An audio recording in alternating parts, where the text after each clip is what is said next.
Hi, my name is S.Lopez Diaz and I am the primary and secondary level art and new technologies teacher in therein all-girls school in Huelva.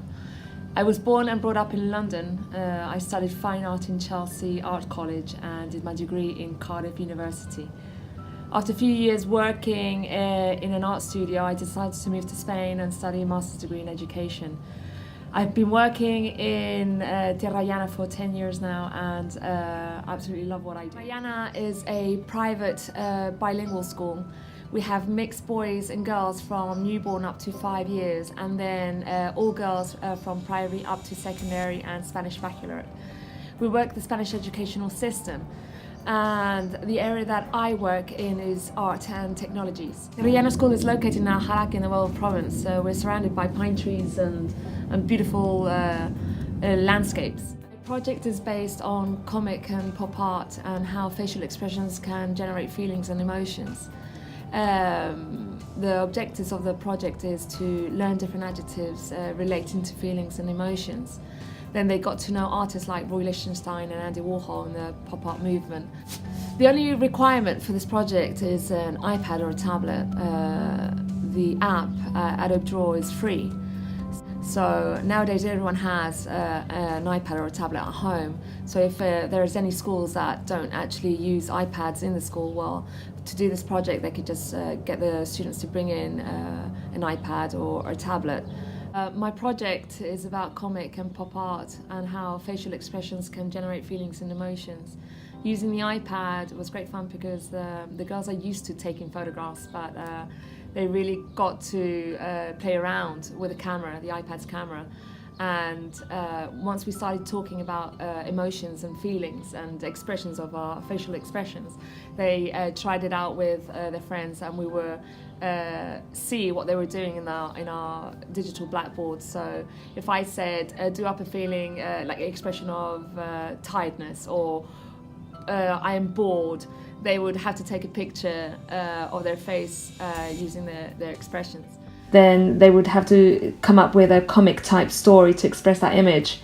Once the photo is taken, they add it to the Adobe Draw app and start designing their comic using panel lettering and bubble speech bubbles and thought bubbles.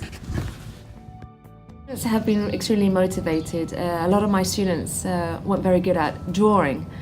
And when we do anything that is physical drawing, they would find, Miss, you know, I don't like to draw, Miss, I can't draw, I'm not very good at it. So actually using the Adobe Draw app was very motivating for them because they got an image and they put it under a layer, and what they were doing, they were tracing over the image, so they found it much easier to draw and to kind of make their own artwork without having to really do anything wrong on a piece of paper. They can just rub out and start again or go back to another layer and carry on working. So it really motivated them. I found that a lot of girls would take their iPads and take them out to draw in any kind of surrounding. And a lot of the parents have told me that the weekends were just, they were so motivated they would just take it out and start drawing and take photographs. So we really got girls that didn't like to draw whatsoever to actually love drawing.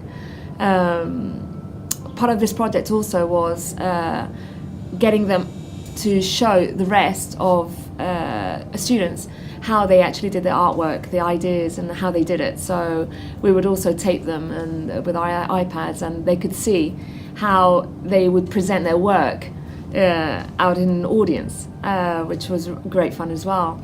I think it's really important that we use technology in the classroom, especially iPads and tablets, even mobile phones, because students, especially at this age, in primera and segunda la ESO, are completely immersed in the use of mobile phones.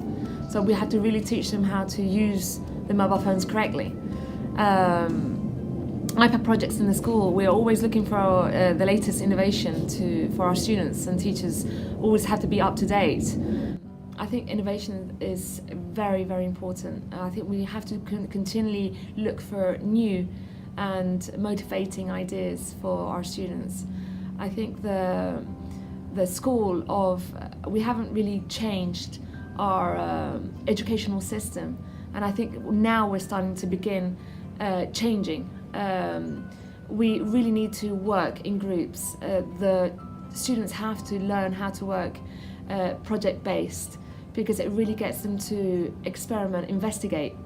Part of the STEM project in our school also is to develop new projects where the students develop the design process, or where they have to investigate and they have to research, they have to produce answers to resolve a problem. They also have to experiment, create, and see where they've gone wrong. It's really important that we start working this way in the classroom, because instead of the teacher telling the students all the information and having the students bored out of their brains, it's really, really important that we start changing and we start making school fun. Start making going to class like something to look forward to. That is the whole idea, and I mean that's what I want. When I used to go to school, I sometimes used to just hate just sitting and watching the teacher write on the blackboard. It would be absolutely boring. So I found that teachers that were happy talking to the students and seeing and having the students give ideas. That's the important thing. We need to really give the protagonism to the students. We have to listen to them. They're the ones with new and fresh ideas, and it's important that the teacher's there to guide the students. That's why project-based technological projects are important. We have to motivate our students. We have to really start changing the way we do things in the classroom. That's my whole idea, and that's what I really would like education to be like. Somewhere fun, somewhere creative.